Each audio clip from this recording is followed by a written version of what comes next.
Hello, everyone. My name is the Reverend Rick Reed, and I'm the Bishop-elect of Saskatchewan. I was asked if I would recount a bit of my story, my conversion to Christ. And so it's impossible to do in 90 seconds. My wife laughed at me, but I'm going to try to compress as much as I can. I was baptized at 3 months old in an Episcopal church and pretty much didn't go back to church again until I was 12. Then, really, with some family friends, and I was bored to tears. Their son and I, we would actually skip church and go to the local arcade and then run back and try to pretend that we hadn't skipped. Um, really basically unchurched, growing up in the Bible Belt. I mean, you'd heard of Jesus, you'd seen the creche, you'd seen things on TV, and there are lots of Christian schools and churches everywhere. So it wasn't as if the church didn't exist to me, but Jesus didn't. But I always had a sense there was a God. But these two good friends of mine and I, we were definitely not following the Lord. I mean, we were testing the limits of sin, if you will, growing up. And I'd gone off to university, and as another friend of mine had, and this third friend, he had had a radical conversion and met the Lord, and then he had uh, just preached until the second friend of mine had given his life to the Lord, and I didn't know anything about it. So when I'd moved back to Nashville from university, I wanted to pick up where we left off. Honestly, my two friends, let's do what we do, and the one, every time I get around, all he'd do is talk about Jesus.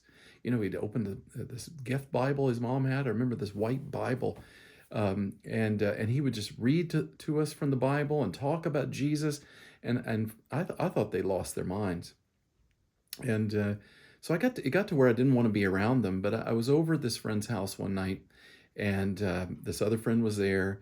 He started in again about Jesus. Rick, you need to give your life to the Lord, and I was getting tired of hearing it, so I decided I was leaving.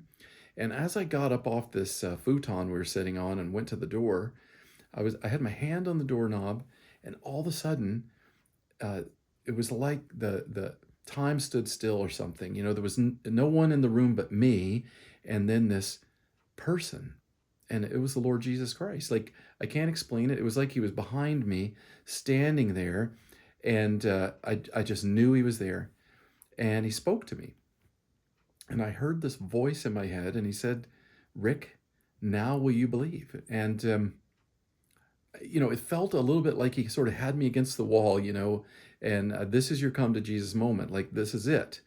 And I remember thinking, well, how could I not say yes? I mean, he's here.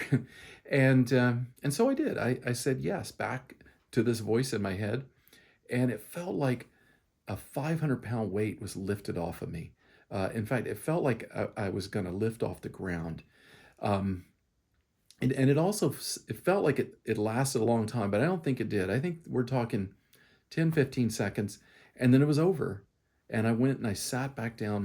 My two friends were dead quiet. They didn't say a word. I didn't say a word because, of course, I had been going on about how I thought they were crazy, and now suddenly I'm one of them. And so we sat there in silence. And eventually, I went home. About 2 weeks later, this uh, now evangelist friend of mine, he calls me on the phone. He says, "What are you doing?" I said, "Well, I'm not doing anything." And he said, "Well, I'm coming to get you. I'm going to pick you up, and I'm taking you to the bookstore. We need to get you some stuff to read." I said, "Fine." He picked me up, and we drove down to Elliston area where we used to, that was our stomping grounds when we were younger, and to Tower Record and Books. And as we were getting out of the car, another friend that I hadn't seen in a long time was coming out of the bookstore, and she said, "Oh, Rick, it's so good to see you. How are you doing?" And this friend of mine, he says, "I'll tell you how he's doing." And he began to recount the story that I just told you. Now, they didn't hear the voice, but they could see the Lord doing something to me. Like, they could see this transformation happening. And really, in the whole story, that's the part that's most amazing to me, is that they actually could uh, visibly see the Lord was doing something in my heart that night. Anyway, there's a whole lot more to this story that I'm willing to share if anyone who sees this would like to sit down and talk about it.